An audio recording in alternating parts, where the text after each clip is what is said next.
ओम शांति 14/2/2026 प्रातः मुरली।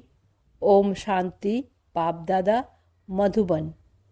ये मुरली विशेष शिव जयंती निमित्त है। बाबा आज कह रहे हैं, मीठे बच्चे, तुम सर्वोत्तम सौभाग्यशाली ब्राह्मण कुलभूषण हो। तुम्हें स्वयं भगवान बधाइयाँ देते हैं। तुम सर्वोत्तम सौभाग्यशाली ब्राह्मण कुलभूषण हो। तुम्हें स्वयं भगवान बधाइयाँ देते हैं। प्रश्न है, बाप बच्चों को संगम पर ही सृष्टि का समाचार सुनाते हैं, सतयुग में नहीं। क्यों? उत्तर, क्योंकि सतयुग तो है ही आदि का समय।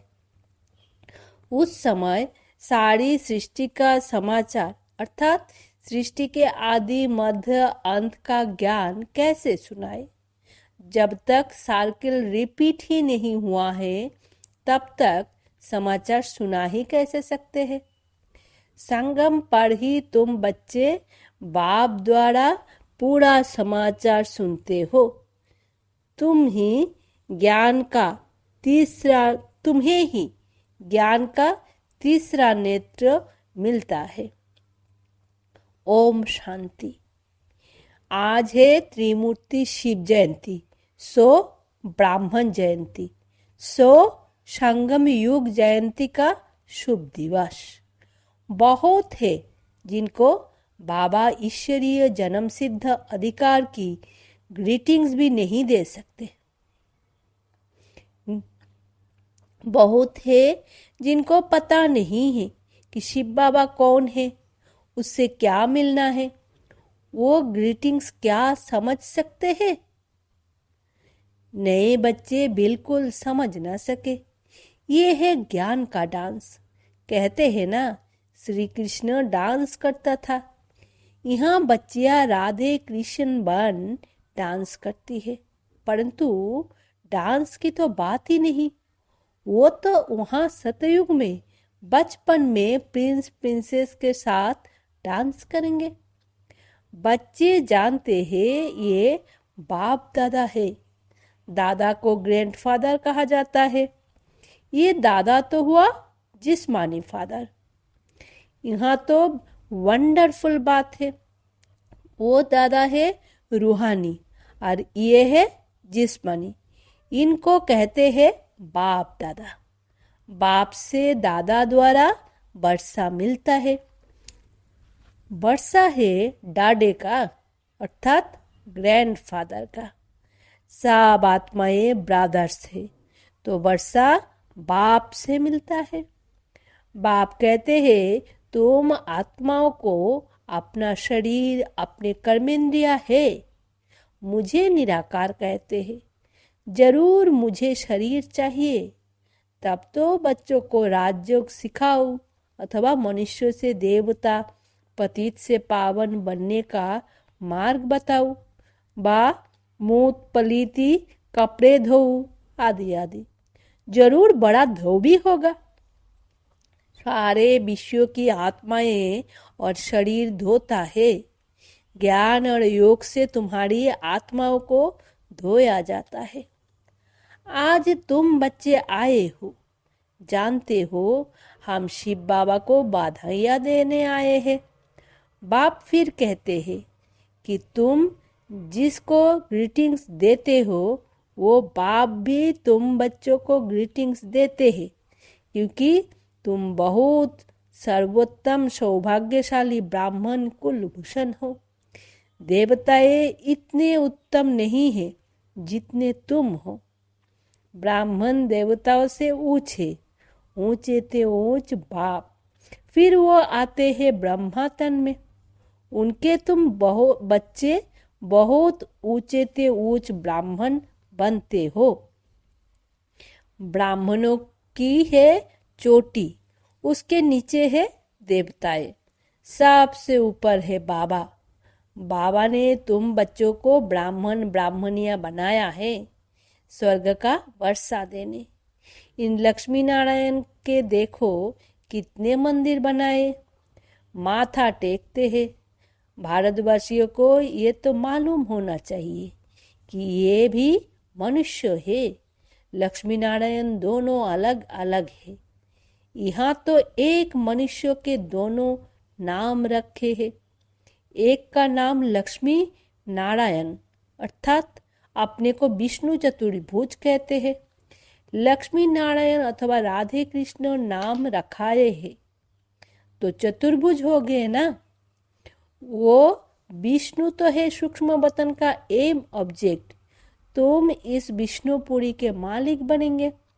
यह लक्ष्मी नारायण विष्णुपुरी के मालिक है। विष्णु की है 4 भुजा, 2 लक्ष्मी की, 2 नारायण की। तुम कहेंगे हम विष्णुपुरी के मालिक बन रहे हैं। अच्छा, बाप की महिमा का गीत सुनाओ। कितना मीठा, कितना प्यारा शिव भोला भगवान। सारी दुनिया में शुरू से लेकर अब तक कोई की भी इतनी महिमा नहीं है सिवाय एक के। नंबरवार तो है ही, सबसे ज्यादा सर्वोत्तम महिमा है ऊंचे ते ऊंच परमपिता परमात्मा की, जिसके तुम सब बच्चे हो। कहते हो हम ईश्वरीय संतान हैं। ईश्वर तो स्वर्ग रचता है, फिर तुम नरक में क्यों पड़े हो? ईश्वर का यह जन्म है। क्रिश्चियन कहेंगे हम क्राइस्ट के हैं। यही भारतवासियों को भूल गया है कि हम परमपिता परमात्मा शिव के डायरेक्ट बच्चे हैं। बाप यहाँ आते हैं बच्चों को अपना बनाए, फिर राज्य भाग्य देने। आज बाबा अच्छी रीति समझाते हैं क्योंकि नए भी बहुत है। इन्हों के लिए समझना मुश्किल है। हाँ, फिर भी स्वर्गवासी बनते हैं। स्वर्ग में सूर्यवंशी राजा रानी भी है, दास दासिया भी है, प्रजा भी होती है। उनमें कोई गरीब कोई साहूकार होते हैं, उनकी भी दास दासिया होती है। सारी राजधानी यहाँ स्थापन हो रही है, ये तो और कोई को मालूम नहीं है। सबकी आत्मा तमो प्रधान है। ज्ञान का तीसरा नेत्र कोई को है नहीं। गीत अभी बाप की महिमा सुनी। वो है सब का बाप। भगवान को बाप कहते हैं। बेहद का सुख देने वाला पिता। यही भारत है जिसमें बेहद का सुख था। लक्ष्मी नारायण का राज्य था। ये लक्ष्मी नारायण छोटेपन में राधे कृष्ण है। फिर स्वयंवर बाद लक्ष्मी नारायण नाम पड़ता है। इस भारत में 5000 वर्ष पहले देवताओं का राज्य था। सिवाय लक्ष्मी नारायण के कोई का राज्य नहीं था, कोई खंड नहीं। तो अब भारतवासियों को भी जरूर मालूम होना चाहिए कि लक्ष्मी नारायण ने आगे जन्मों में कौन से कर्म किए। जैसे कहेंगे बिरला ने कौन से कर्म किए जो इतना धनवान बना। जरूर कहेंगे अगले जन्म में दान पुण्य किया होगा। कोई के पास बहुत धन है, कोई को खाने के लिए नहीं मिलता क्योंकि कर्म ऐसे किए हैं। कर्म को तो मानते हो। कर्म अकर्म विकर्म की गति गीता के भगवान ने सुनाई थी, जिसकी महिमा सुनी। शिव भगवान है एक, मनुष्यों को भगवान नहीं कहा जाता है। अब बाप कहाँ आया है? समझाते हैं सामने महाभारत लड़ाई खड़ी है तो मीठे ते मीठा बाबा समझाते हैं। इनको दुख में सब याद करते हैं। दुख में सिमरन सब करे, सुख में करे ना कोई। शिव बाबा को दुख में सब याद करते हैं, सुख में कोई नहीं करता।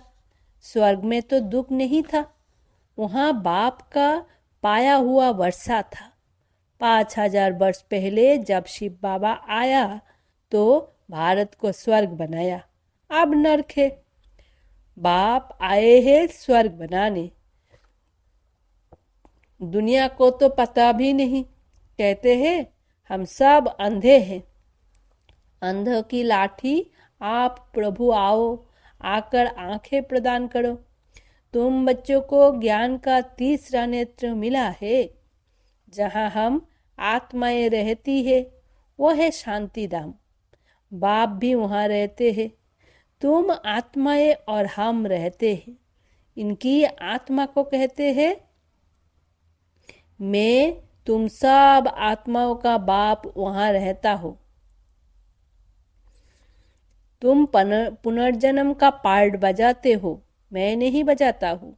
तुम विश्व के मालिक बनते हो, मैं नहीं बनता हूँ। तुमको 84 जन्म लेने पड़ते हैं।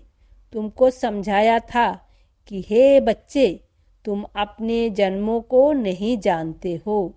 84 लाख जन्म कहते हैं, ये झूठी बात है। मैं ज्ञान का सागर पतित पावन हूँ। मैं आता तब हूँ जब सब पतित थे। तब ही आकर सृष्टि के आदि मध्य अंत का राज समझाए त्रिकालदर्शी बनाता हूँ। बहुत पूछते हैं पहले पहले मनुष्य कैसे रचे, भगवान ने सृष्टि कैसे रची।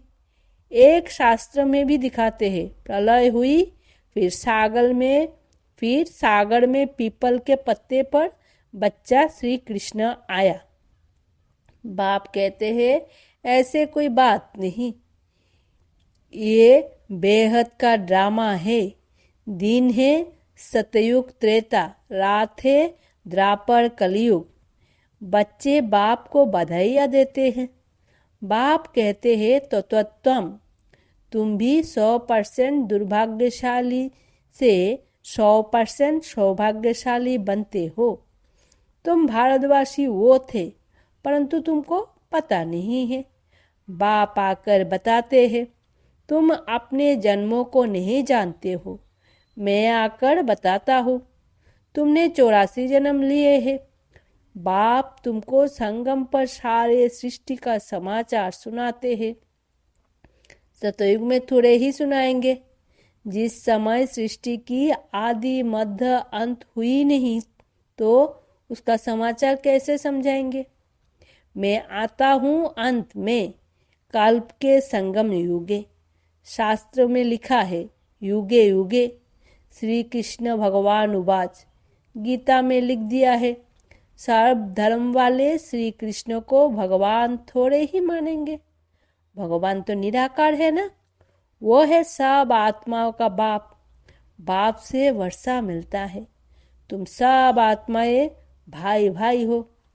परमात्मा को सर्वव्यापी कहने से तो फादरहुड हो जाता है। फादर को कभी वर्षा मिलता है क्या? वर्षा बच्चों को मिलता है। तुम आत्माएं सब बच्चे हो। बाप का वर्षा जरूर चाहिए। हद के वर्षे से तुम राजी नहीं होते हो, इसीलिए पुकारते हो। तुम्हारी कृपा से सुख घनेरे मिले थे, अब फिर रावण द्वारा दुख मिलने से पुकारने लगे हो। सबकी आत्माएं पुकारती है क्योंकि इनको दुख है, इसीलिए याद करती है बाबा आकर सुख दो। अभी इस ज्ञान से स्वर्ग के मालिक बनते हो। तुम्हारे सद्गति होती है, इसीलिए गाया जाता है सर्वों का सद्गति दाता एक बाप। अभी सब दुर्गति में है, फिर सर्वों की सद्गति होती है। जब लक्ष्मी नारायण का राज्य था तो तुम स्वर्ग में थे, बाकी सब मुक्ति धाम में थे। अब हम बाप द्वारा राजयोग सीखते हैं। बाप कहते हैं कल्प के संगम पर मैं तुमको पढ़ाता हूँ, मनुष्यों से देवता बनाता हूँ। अभी तुम बच्चों को सारा राज समझाता हूँ। शिवरात्रि कब हुई है ये तो मालूम होना चाहिए। क्या हुआ? शिव बाबा कब आया? कुछ नहीं जानते। तो पत्थर बुद्धि ठहरे ना। अभी तुम पत्थर बुद्धि बनते हो। भारत पारसपुरी गोल्डन एज था। लक्ष्मी नारायण को भी भगवान भगवती कहते हैं। उन्हों को वर्षा भगवान ने दिया, फिर दे रहे हैं। तुमको फिर से भगवान भगवती बना रहे हैं। अभी यह तुम्हारा बहुत जन्म के अंत का जन्म है। बाप कहते हैं बिना सामने खड़ा है। इनको कहा जाता है रुद्र ज्ञान यज्ञ। वो सब मैटेरियल यज्ञ होते हैं। ये है ज्ञान की बात। इसमें बाप आकर मनुष्यों को देवता बनाते हैं। तुम बधाइयाँ देते हो शिव बाबा के आने की। बाबा फिर कहते हैं मैं अकेला थोड़े ही आता हूँ, मुझे भी शरीर चाहिए। ब्रह्मा तन में आना पड़े, पहले पहले सूक्ष्म वतन रचना पड़े, इसीलिए इनमें प्रवेश किया है। ये तो पतित था, 84 जन्म ले पतित बना है। सब पुकारते हैं। अब बाप कहते हैं मैं फिर तुम बच्चों को वर्षा देने आया हूँ। बाप ही भारत को स्वर्ग का वर्षा देते हैं। स्वर्ग का रचयिता बाप है, जरूर स्वर्ग की सौगात ही देंगे। अभी तुम स्वर्ग के मालिक बन रहे हो। ये पाठशाला है भविष्य में मनुष्यों से 21 जन्मों के लिए देवता बनने की। तुम स्वर्ग के मालिक बन रहे हो। 21 पीढ़ी तुम सुख पाते हो। वहाँ अकाले मृत्यु होती नहीं। जब शरीर की आयु पूरी होती है तब साक्षात्कार हो जाता है। एक शरीर छोड़ दूसरा लेते हैं। सर्प का भी मिसाल है ना। तुम बच्चे अभी बाप को बधाइयाँ देते हो, बाप फिर तुमको बधाइयाँ देते हैं। तुम अभी दुर्भाग्यशाली से सौभाग्यशाली बन रहे हो। पतित मनुष्यों से पावन देवता बनते हो। चक्र तो फिरता है। ये तो तुम बच्चों को समझाना है, फिर यह प्राय लोप हो जाता है। सतयुग में ज्ञान की दरकार नहीं रहती। अभी तुम दुर्गति में हो, तब इस ज्ञान से सद्गति मिलती है। बाप ही आकर स्वर्ग की स्थापना करते हैं। सर्वों का सद्गुरु एक ही है। बाकी भक्ति मार्ग के कर्मकांड से कोई की सद्गति नहीं होती। सबको सीढ़ी नीचे उतरना ही है। भारत सतो प्रधान था, फिर 84 जन्म लेने पड़े, फिर अब तुमको चढ़ना है। मुक्ति धाम अपने घर जाना है। अब नाटक पूरा होता है। ये पुरानी दुनिया खत्म हो जाएगी। भारत को अविनाशी खंड कहा जाता है। बाप का जन्म स्थान कब खत्म नहीं होता। तुम शांति धाम में जाकर फिर आएंगे, आकर राज्य करेंगे। पावन और पतित भारत में ही होते हैं। 84 जन्म लेते लेते पतित बने हो, योगी से भोगी बने हो। यह है रौरव नर्क, महान दुख का समय है। अभी तो बहुत दुख आने हैं। खूने ना है खेल है, बैड बैड बम्स गिरेंगे। तुमने क्या गुनाह किया? नाहक सब का विनाश हो जाएगा। विनाश का साक्षात्कार तो बच्चे ने किया है। अब तुम सृष्टि चक्रों का ज्ञान जान गए हो। तुम्हारे पास ज्ञान की तलवार, ज्ञान खड्ग है। तुम हो ब्रह्मा की मुख वंशावली ब्राह्मण। प्रजापिता भी बाबा है। कल पहले भी इसने मुख वंशावली पैदा की थी। बाप कहते हैं मैं कल्प कल्प आता हूँ। इसमें प्रवेश कर तुमको मुख वंशावली बनाता हूँ। ब्रह्मा के द्वारा स्वर्ग की स्थापना करता हूँ। स्वर्ग में तो भविष्य में ही जाएंगे। छी दुनिया तो खत्म होनी चाहिए। बेहद का बाप आते ही है नई दुनिया रचने। बाप कहते हैं मैं तुम बच्चों के लिए हथेली पर बहिष्ट ले आया हूँ।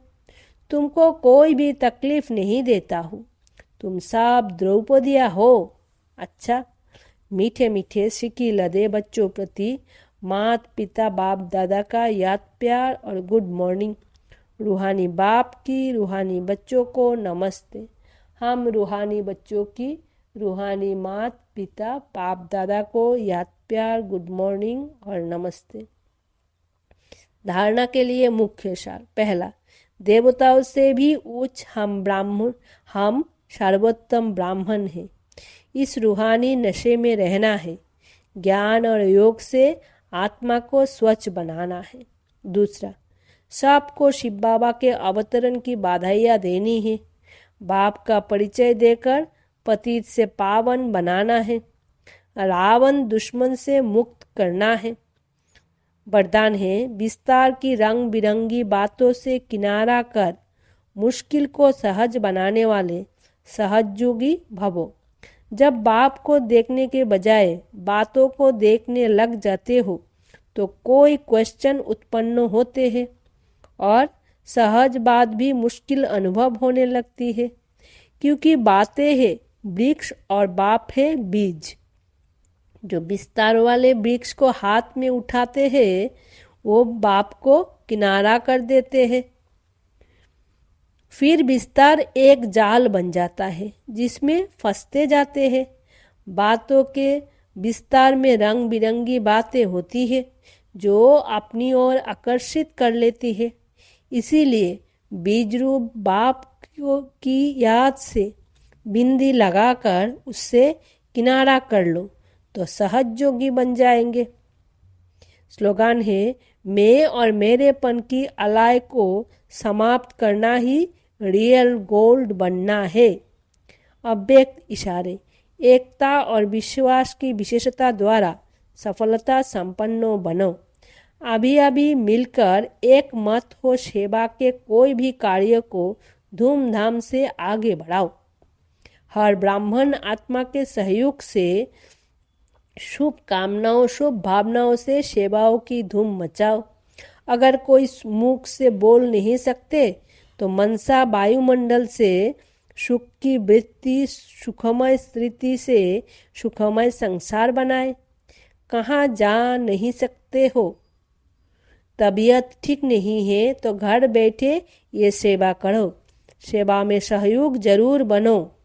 सेवा में सहयोगी जरूर बनो, तब सर्वों के सहयोग से सुखमय संसार बनेगा। ओम शांति। शुक्रिया बाबा।